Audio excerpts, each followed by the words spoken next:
Curso An-Nur QOM España número 1, organizado por la Universidad Internacional Al-Mustafa y la Fundación Cultural Oriente con la colaboración de la Comunidad Islámica Duodecimal Bayatullah durante el verano de 2014 en la ciudad de QOM.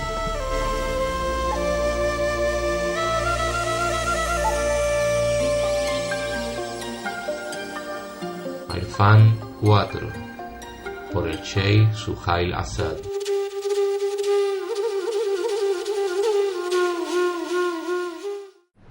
أعوذ بالله من الشيطان الرجيم بسم الله الرحمن الرحيم الحمد لله رب العالمين والصلاة والسلام على سيد المرسلين حبيب قلوبنا وشفيع ذنوبنا وطبيب نفوسنا أبي القاسم محمد بن عبد الله وعلى أهل بيته الطيبين الطاهرين اللهم صل على محمد وآل محمد ولعنة الله على أعدائهم أجمعين من الآن إلى قيام يوم الدين. السلام عليكم جميعا ورحمة الله وبركاته.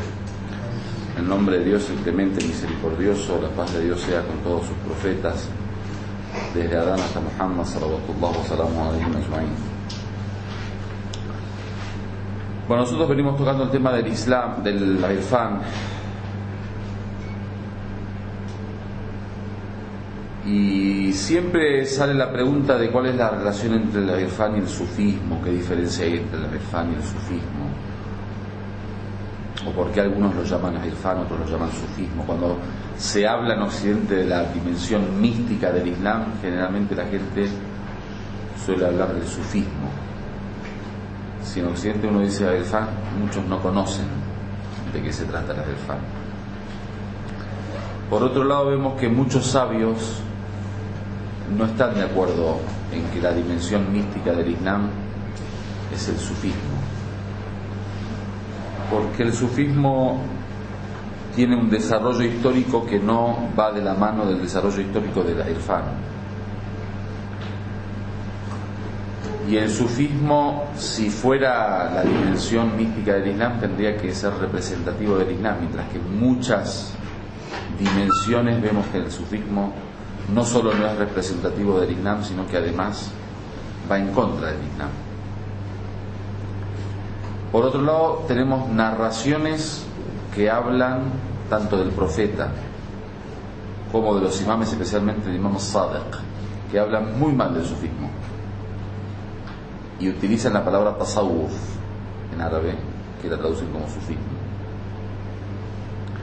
Entonces hoy queremos de alguna forma, tratar de ver esa cuestión, qué es lo que pasa con el sufismo en el Islam, cuál es la posición del sufismo en el Islam, si es aceptado, por los criterios islámicos del Corán, de la Sunna, qué postura tenía el profeta con el sufismo,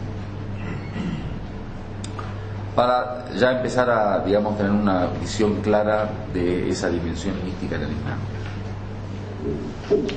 Históricamente hablando, la mayoría de las ciencias islámicas, generalmente tienen su comienzo en el primer siglo del Islam. El desarrollo de las ciencias generalmente se da que al principio, tenemos el contenido de la ciencia, a través de las palabras del Corán, de las palabras del profeta, de la Sunna, de las preguntas que hacían los compañeros al profeta, del desarrollo que le daban los mismos compañeros, pero se mantiene al principio como el contenido. O sea, la filosofía, por ejemplo, no es desde el primer día filosofía como disciplina. La filosofía es al comienzo un pensamiento que se va a ir desarrollando en ideas, que van a haber discusiones, debates, y llega un momento en donde todas esas discusiones, esos debates, ese contenido filosófico, las escrituras de los estudiosos, se sistematiza. Entonces agarran, por ejemplo, lo escriben un libro con título, con nombre, con el objeto de estudio, con el método de estudio, con la historia de la ciencia, y ahí se transforma en ciencia. O sea, la ciencia no es ciencia desde el primer día. La matemática, supongamos, del mismo modo. La lógica, del mismo modo. Nunca una ciencia nace desde el primer día siendo ciencia. Nace como una cuestión humana normal. Como por ejemplo en las nuevas ciencias ahora ven, por ejemplo, supongamos se comienza a hablar de la energía. Supongamos que una ciencia viene y descubre la energía. Y después de la energía empiezan a haber discusiones y debates, y después se hace la ciencia de la energía, por un ejemplo, ¿no? Ahora hay muchas ciencias nuevas o pseudociencias o divisiones de la ciencia que son modernas. Por ejemplo, en la psicología ahora está la psicología positiva. La gente empezó a hablar de, digamos, de esta teoría del éxito, esta teoría de cómo poder, por ejemplo, vivir plenamente, etcétera, etcétera, lo llamamos psicología positiva. Está, por ejemplo, la psicohigiene, cómo purificar, digamos, la psiquis de todo lo negativo. Esas son ciencias nuevas que aparecen como el desarrollo de uno. Entonces, lo que estamos seguros que al comienzo del Islam lo que había era un contenido místico. O sea, el profeta en sus narraciones tiene cuestiones que van más allá de lo exotérico, o sea, de la parte externa del Islam. Por ejemplo, se encuentra con un joven en la mezquita, le dice Kaifa asbahta, ¿cómo amaneciste? El joven le dice, amanecí de tal modo que es como si fuera que veo a la gente del infierno sufriendo en él, y es como si fuera que veo a la gente del paraíso, a la gente del paraíso,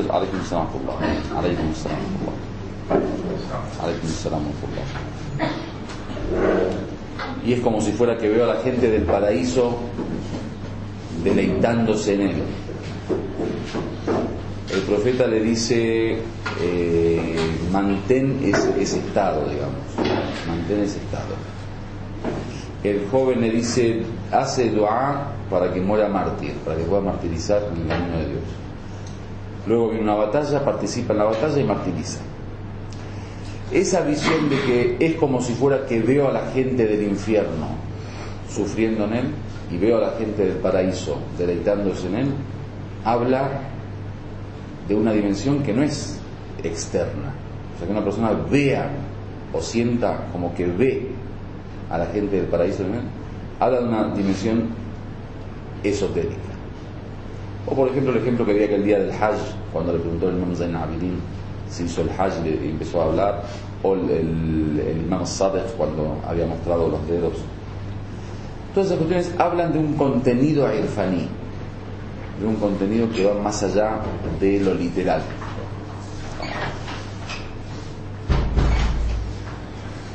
Entonces, el contenido como contenido comienza desde los principios del Islam. O sea, ya en la época del profeta vemos algunas conversaciones del profeta, algunas sunnas del profeta, algunas tradiciones proféticas que estaban relacionadas con el irfán. Sin embargo, el sufismo, como sufismo, si hablamos del sufismo como terminología, digamos, la palabra sufismo aparece recién en el segundo siglo del Islam.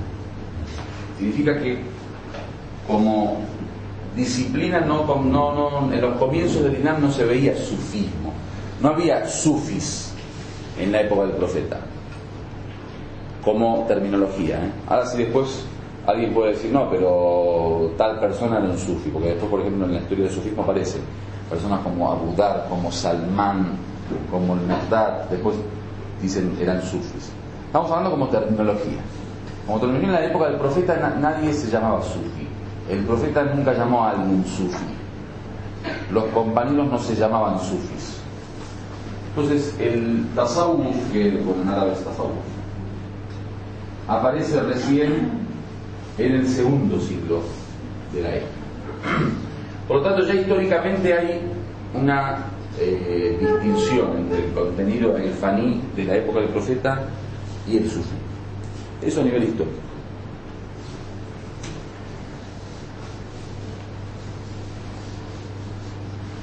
A nivel diferencias que se plantean en los libros tanto de sufismo como de Irfán. ¿De cuál es la diferencia entre el Irfán y el sufismo? Algunas teorías dicen, por ejemplo, en el mundo sunnita a la dimensión mística del Islam se la llama sufismo. El tasawwuf del árabe. En el mundo chiita se la llama Irfán. Esta es una teoría. Una teoría dice el sufismo habla de la mística práctica, mientras que el Irfán habla de la mística teórica.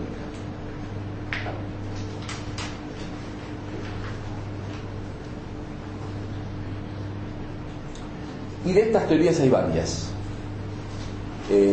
Pronto se va a editar un libro, inshallah, que se llama, es la traducción de un libro de las clases de Irfán que el Allama Tabatabai le daba a sus alumnos y que escribió después el Allama Tahrani, que se tradujo al español. Hay una introducción en ese libro de 200 páginas que ahí aparece un poco cuál es la diferencia. En ese momento lo van a poder leer. Pero lo importante de esto es que nosotros el criterio para ver, digamos, el origen de esta ciencia y qué tan islámico es cuán conforme está a la Sharia. Cuando hablamos de Sharia, en el Islam la Sharia puede ser dos cosas: o la ley, que todos conocemos como Sharia, la norma, o todo lo revelado por Dios. Todo lo revelado por Dios. O sea, Sharia es lo que directamente viene de Dios. Totalmente contrario a aquello que después se transforma simplemente en una experiencia humana, o una ciencia humana, o una disciplina humana. Si queremos nosotros poner como criterio la Sharia y ver qué tan cercano está de la Sharia el sufismo y el Irfán, la crítica que se le hace al sufismo desde la Sharia es esta: si el sufismo se desarrolla en la cultura islámica y es parte de las ciencias islámicas y es un fenómeno que los musulmanes lo desarrollan desde los textos sagrados, desde las fuentes islámicas, entonces, ¿por qué, por ejemplo, en el sufismo encontramos un sufismo secular? Ustedes me pueden decir, no, pero ¿cómo hubo taricas sufis, por ejemplo, que hasta llegaron a luchar y a hacer guerras? Yo no estoy hablando de, el comportamiento de los sufis o de algunos grupos sufis. Estoy hablando del sufismo desde sus textos. O sea, uno agarra ahora las fuentes del sufismo, los libros del sufismo, y ahí, por ejemplo, no se promueve el tema del gobierno, no se promueve el tema del yihad, no se promueve el tema de la justicia social, no se promueve el tema de la política. ¿Por qué? Porque justamente ellos, el eslogan del sufi es este. Dice, el Islam, como aquel día dijimos, tiene una parte esotérica y una parte exotérica, ¿no es así? Esta división nosotros la aceptamos, la di yo en la primera clase, si recuerdan. Esta división la aceptamos. Lo que no aceptamos es esto: que el Islam pueda ser o exotérico o esotérico. O sea, que tengamos musulmanes exotéricos y musulmanes esotéricos, como diciendo, bueno, yo soy musulmán de Sharia, y el otro diga, bueno, yo soy musulmán del baten, de la parte interior o interna del Islam. O sea, lo esotérico y lo exotérico no es que uno diga, bueno, yo me quedo con esta parte y vos te quedás con esta parte. No, lo esotérico y lo exotérico en el Islam es como una moneda de dos caras. Y eso es el Islam. O sea, el que es musulmán tiene que ser esotérico y exotérico, porque el Islam es Sharia y es tariqa. O sea, es tanto ley como el camino espiritual. Entonces no podemos decir, bueno, señores, a partir de ahora los musulmanes son dos grupos: los sufis, que se quedaron con el baten y el camino espiritual, y el común de los musulmanes, que se quedaron con la Sharia. Eso no es sufismo. Entonces, el primer punto es que una de las pretensiones del sufismo es que ellos dicen, somos los representantes del baten, de la parte esotérica. O sea, somos los que transitan el camino interior del Islam, el corazón del Islam, se llama padre del Islam. Y a los fuqaha, por ejemplo, a los jurisconsultos, dicen, bueno, y ellos son los zahiri, son la gente del exterior, digamos, de la cáscara. Te dicen, mira, nosotros somos la pulpa y ustedes son la cáscara. No, el Islam es pulpa y cáscara, o sea, si vos no tenés la cáscara, podés ser lo que seas, pero no sos musulmán, o sea, porque el Islam comienza con la cáscara, comienza con la Sharia. Entonces el primer punto es ese. Lo otro, el tema secular. Como ellos son el baten, claro, no hay que meterse en política, no hay que tener un compromiso social. La justicia social no interesa, el gobierno no interesa. Ese es otro problema. Lo tercero son las innovaciones que hay en el sufismo. Si el sufismo representaría la realidad del Islam en su parte interior, si se quiere, o representaría esa parte mística del Islam, bueno, tiene que tener elementos que realmente se basan en las enseñanzas del Islam. Por ejemplo, en el sufismo la mezquita ya no cumple ningún rol. Sí, puede haber sufis que van a las mezquitas y rezan, pero el sufismo como sufismo promueve lo que le llaman, bueno, en Occidente llaman la tariqa, en árabe le llaman zawiya o rabat, en persa le llaman khaneqah, lugares especiales de dhikr, de encuentro, de reuniones de los sufis, las cofradías. La mezquita no tiene, o sea, puede ser, por ejemplo, en el norte de África tiene un rol, porque el sufismo está mezclado un poquito con elementos culturales del Islam normal, y muchos musulmanes son sufis, pero no de la manera, digamos, europea o occidental del sufismo que se promueve ahora, especialmente por parte de Turquía, de un sufismo muy particular, elitista. Entonces, yo recuerdo una vez me encontré con un encuentro internacional en Egipto, me encontré con un sufi shia y le dije, ¿cómo es que la mezquita, que el profeta cuando migra de Meca a Medina, lo primero que hace al llegar a Medina es construir una mezquita? Y la mezquita siempre fue, digamos, el lugar de reunión de los musulmanes, y fue, digamos, la escuela de los musulmanes, y fue hasta la casa de gobierno de los musulmanes. Fue el lugar de centralización, digamos, de todos los asuntos de los musulmanes. ¿Y cómo es que ahora en el sufismo no se promueve la mezquita? La verdad, como era shia, quiso jugar con mis sentimientos, dijo, no, en la mezquita lo mataron al Imam Ali. Dice, desde el día que fue asesinado el Imam Ali en la mezquita dio me dijo una palabra en persa, dio su examen, como diciendo, ya está, no hace falta. Ahí te das cuenta que ¿cómo le llaman? Los deseos personales, los intereses personales juegan un rol. Nosotros no tenemos que tener una interpretación, digamos, personal del Islam. Nosotros, justamente la sunna es seguir lo que dice el profeta, lo que el profeta ordenó, lo que era una tradición para él, lo que era sus dichos, sus actos, sus aprobaciones. El profeta nunca dijo, muchachos, si ven a Ali morir en la mezquita, entonces no recen más en la mezquita. No lo dijo. Yo puedo tener 1000 interpretaciones después del tema de la mezquita, pero yo tengo que seguir al profeta. El profeta no lo dijo. El profeta hasta el último día rezó en la mezquita y ordenaba a las personas rezar a las mezquitas. Y tenemos un montón de hadices que dice de la importancia de la mezquita, lo preferible que rezar en la mezquita, el salat del jama'a, el día Jum'ah, ir a las mezquitas, construir mezquitas, la importancia de diseminar mezquitas en las ciudades. Tenemos muchas narraciones de eso. Entonces, hay innovaciones que no tienen que ver con el tema de la danza, por ejemplo, en algunos grupos. La danza, el profeta no bailaba para encontrarse con Dios, o sea, la espiritualidad profética no tiene que ver ni con la música, ni con el baile, ni con la túnica, ni con la... Hay una espiritualidad muy clara, que es una tradición profética que viene de toda la historia de los profetas, que no tiene que ver con eso. Entonces ahora, bueno, digamos, proponen la música, la danza como parte de la espiritualidad. Puede ser que te haga llegar quizá a vos personalmente a un estado que deseas, pero eso no es espiritualidad. Pues hay que tener en cuenta un poco la diferencia entre cuál es el objetivo de la espiritualidad en el Islam y cuál es lo que te hace bien a vos. Nosotros no necesitamos una espiritualidad que nos mantenga bien, o sea, que nos haga bien. Hoy en Occidente especialmente se maneja mucho el tema de encontrar aquello de que ellos le llaman la paz espiritual. ¿La paz espiritual qué es? Dice, no, un sentimiento, digamos, de plenitud, un sentimiento, digamos, de paz interna, un sentimiento... Sí, eso es, digamos, el sistema nervioso, digamos, se relaja, está bien. Pero nosotros no buscamos relajo. La espiritualidad es el encuentro con Dios. Aunque haya, digamos, sufrimiento, aunque haya dolor, aunque haya dificultades.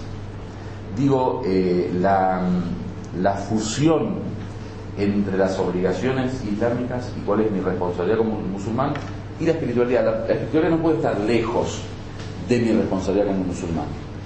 Entonces yo te pongo ¿cómo le llaman?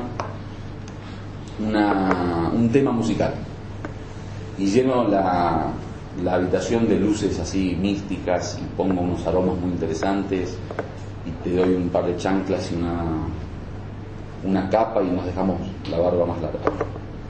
Puede ser que nos sintamos muy cerca de Dios y que nos sintamos realmente, digamos, con una cuestión espiritual muy grande, ¿no?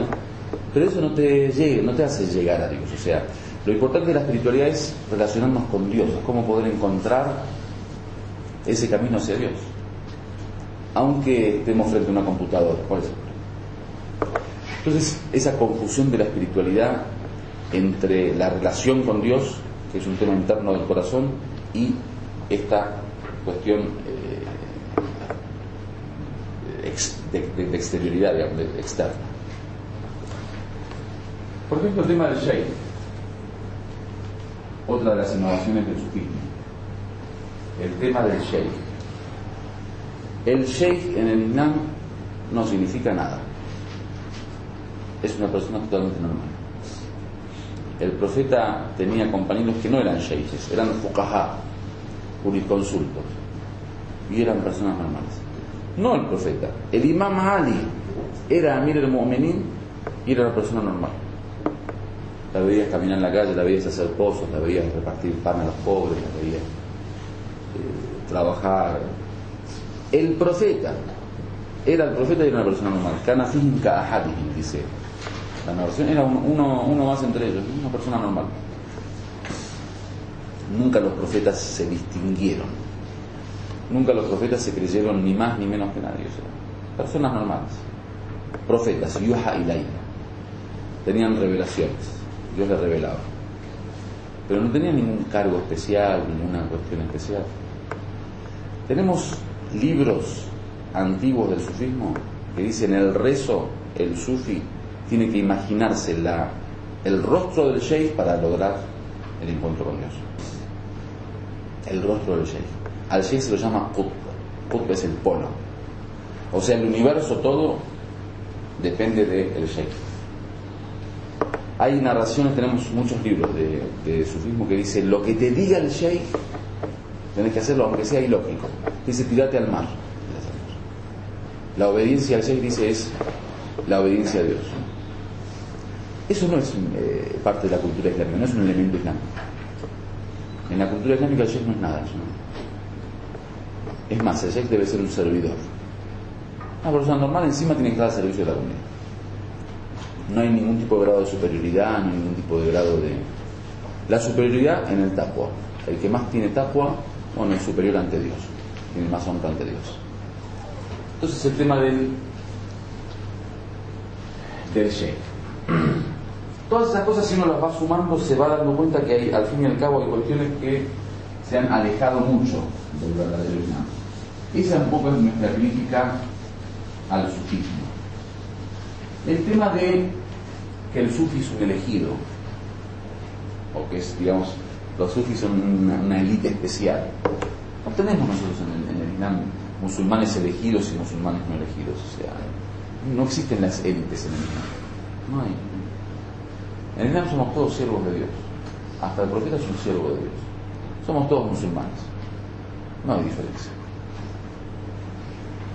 En el sufismo se encuentran diferencias. En el sufismo hay siempre, digamos, una cuestión con el sufi de que el sufi es sufi. O sea, Eso está en contra del espíritu islámico.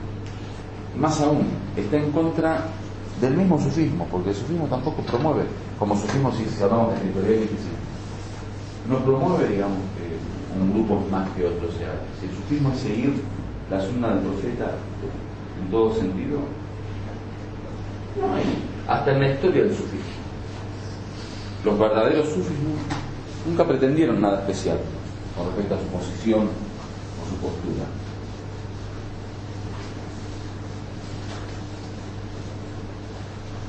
Hoy en día en Occidente tenemos taricas sufis que hasta aceptan sufis que no sean musulmanes. Imagínense hasta dónde es esa lejanía, esa distancia. Yo conozco una tarica en Chile que muchos de sus miembros son judíos. Yo estuve con ellos. Ellos sí, nosotros, porque el sufismo va más allá de los límites de la religión.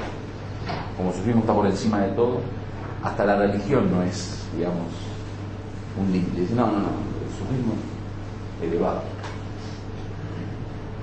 En Chile, yo les conté, me parece, en Chile una vez hicieron una especie de retiro espiritual y había una sheija, una sheija. Le habían puesto la publicidad, una sheija, una pollera por acá y así, digamos, muy así, rubia, muy la imagen. El retiro espiritual con la sheija fulanita. ¿Qué es eso? En cuanto al irfán,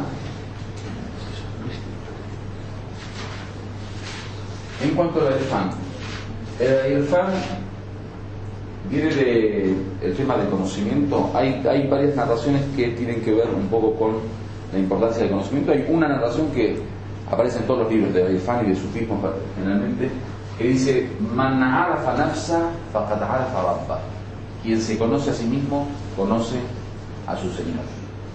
A partir de ahí hay toda una historia en el irfán y en el sufismo también, acerca de la importancia del conocimiento y el autoconocimiento y el conocimiento de Dios. De ahí tiene que ver también el irfán. Digo porque hay veces el tema de la terminología, muchas veces se intenta que de alguna manera tenga algo que ver con aquello que aparece en la tradición, en la sunna, en la terminología científica. Claramente en el sufismo aparece mucho también eso, el tratar de buscar la forma de puentes de encuentro con los textos. Decir, bueno, esto tiene su realidad en el texto sagrado o en las narraciones de esta forma. El irfán viene de ahí. O por ejemplo, el Imam Ali dice el primer conocimiento es el conocimiento de Dios. Y todo, digamos, hay muchas narraciones que hablan sobre la importancia del conocimiento de Dios. Bueno, ese es un punto. ¿Alguna pregunta hasta acá sobre el tema del sufismo y el irfán? ¿Cómo pueden pretender los sufis llegar a una plenitud o llegar a realizar el camino si se separan la sharia? De la sharia. Me refiero a su discurso, ¿no? Si no cumples, o sea, como musulmanes, último mensaje, tenemos esa sharia que es la que nos permite encuadrar el camino para poder llegar. Si consideramos el sufismo como algo más allá de, me refiero desde su visión, ¿cómo pueden pretender recorrer el camino si no saben los márgenes del camino? El tema de la sharia, yo para no crear confusiones, no significa que el sufi no cumple con la sharia. Muchos sufis, digamos, de hecho son muy, digamos, tratan de proteger mucho el tema de la sharia y de mantenerse en el camino de la sharia, especialmente en el mundo musulmán. Digamos, hay mucho sufi, por ejemplo, que en Siria, lo recuerdo, había grandes sheikhes que eran sufis y eran realmente gente muy creyente que practicante. Yo cuando hablé del tema del baten y del zahir, de esto del esoterismo, es por lo que aparece en algunos textos sufis. ¿Cuál es el argumento de ellos de por qué la cuestión de la distinción entre sharia y quizá la no necesidad de estar unido a la sharia 100%? Ellos dicen esto. Dice, la sharia es como una escalera para subir a un lugar hasta llegar a la cima, ¿no? Una vez que llego, digo, yo que necesito llegar acá, ya estoy parado acá, ¿la escalera para qué me sirve? O sea, la sharia sería un medio para llegar. Ahora, el que llega, ¿para qué necesita la sharia? El medio se necesita siempre y cuando uno no haya llegado al objetivo. Sí, pero luego muchas veces se saltan escalones. Quiero decir, carne, bismillah. No, bueno, esos son, sí, son... Salat, bismillah, Sí. pasa. Bueno, ahora yo igualmente, o sea, si vamos a entrar directamente al tema del comportamiento de algunos sufis, ya es un tema más complejo, porque hay que ver cada uno qué es lo que piensa y de qué forma No me refiero como tarikas, lo como justifica. tarikas sí que hay muchos sheikhs que sí que le dicen a sus murids que, bueno, la carne, si no Sí. es halal, lo mismo dicen.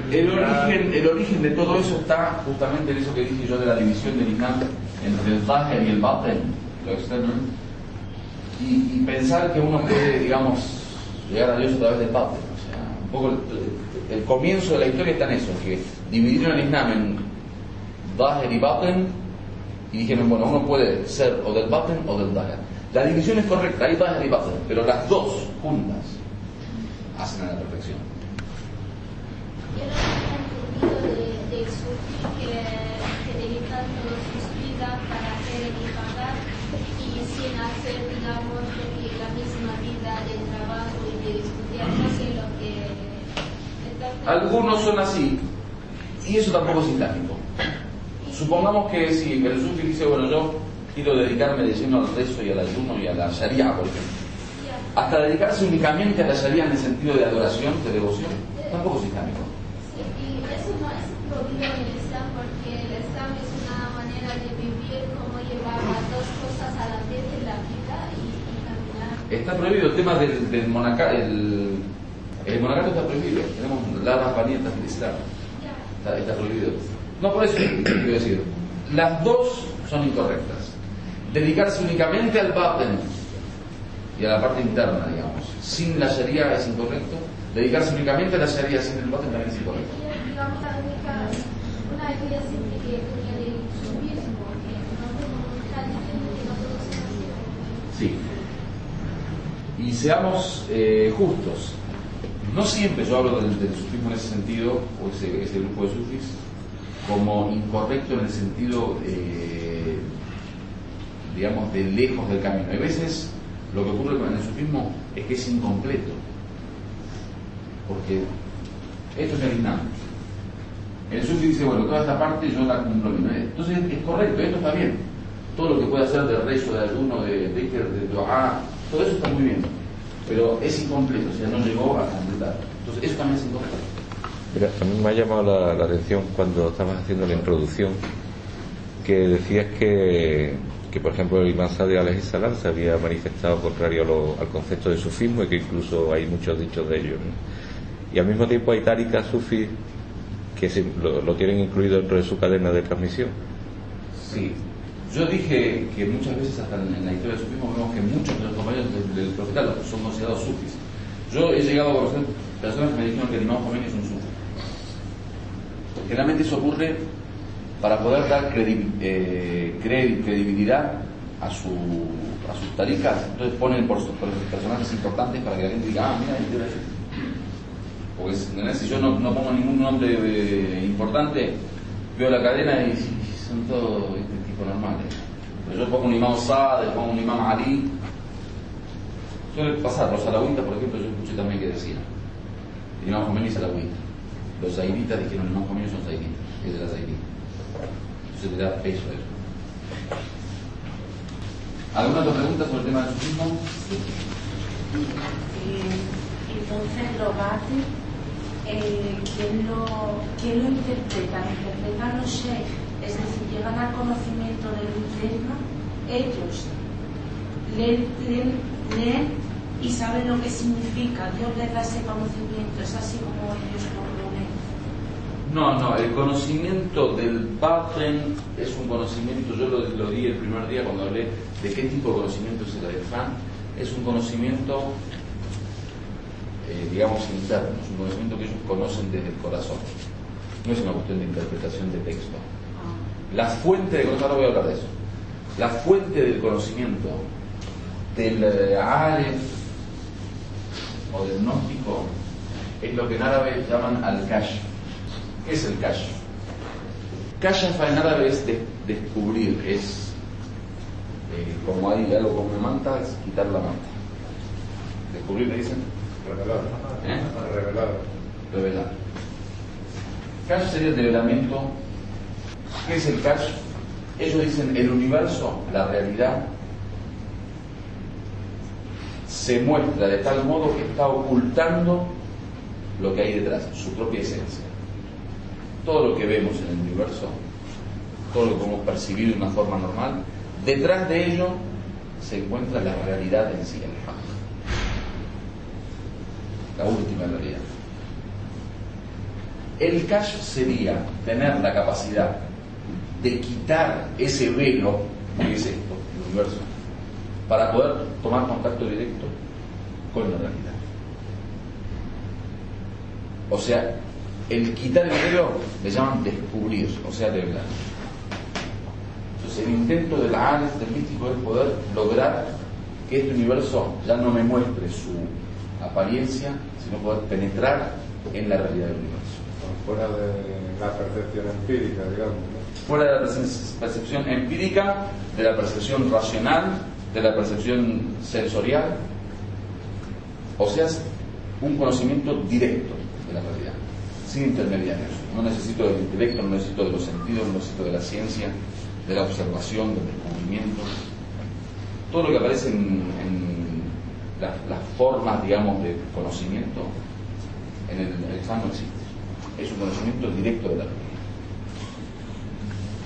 Lo dijimos aquel día cuando estuvimos hablando del conocimiento, ¿cómo lo llamamos? Intuitivo. Dijimos, uno conoce la realidad porque la realidad está en uno. Ahí se dice ittihad al-alim wal ma'lum, la unión entre el conocedor y lo conocido. En cualquier proceso de conocimiento siempre hay dos cosas: el conocedor, el que conoce, el objeto, el sujeto, y el objeto conocido, lo que uno quiere conocer.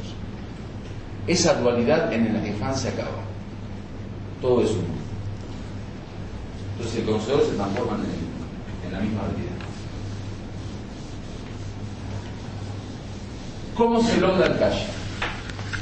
El Kashf sabemos que es descubrir la realidad, poder tener un conocimiento directo de la realidad, unirnos a la realidad, algo así como la gota que vuelve al mar, se transforma en mar, conoce el mar ya desde su realidad. ¿Cómo se logra el Kashf? El Kashf es el resultado de la purificación del alma. Por eso el camino hacia el verdadero Ifán es la purificación.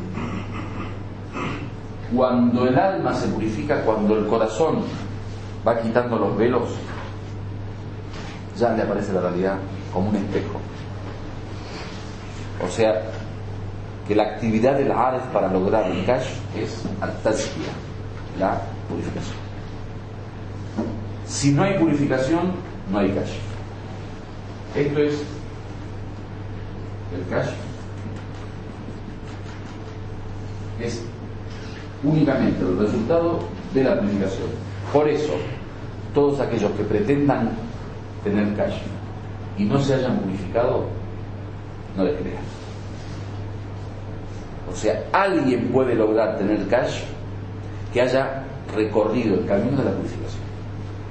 Por eso un tipo que dice, no, porque yo tomé tal líquido y después escuché tal tema musical y después me dormí de tal manera, y cuando me levanté, la famosa iluminación, me iluminé, eso no existe. La iluminación es en el camino, es el resultado de un camino arduo de purificación del alma. ¿Qué es la purificación del alma? Primer paso, cumplir con las obligaciones, alejarse del pecado. Esto es lo mínimo, lo mínimo. O sea, lo mínimo indispensable para poder pretender cualquier tipo de posición mística es que por lo menos yo no peco y cumplo con todas las obligaciones. De ahí en más empezamos a hablar de mística, de Arefán, de sufismo, de todo. Entonces un tipo que en esto falla, no le crean. Un tipo que no ha logrado esto y te dice, no, pues yo soy el sufi del siglo XXI, mentira. Entonces, el criterio y la referencia, digamos, es la práctica. Después de esto está lo que llaman ad-riyada, el ejercicio espiritual. ¿Qué es el ejercicio espiritual? Que la espiritualidad es un camino, no es una cosa que sale de un día a otro. O sea, no es que yo hoy me arrepiento, hago salatul layl, me hago vudú, leo el Corán, leo du'a y mañana estoy iluminado. No. El cash, la purificación, es el resultado de un ejercicio. ¿Qué es ejercicio espiritual? Igual que un cuerpo.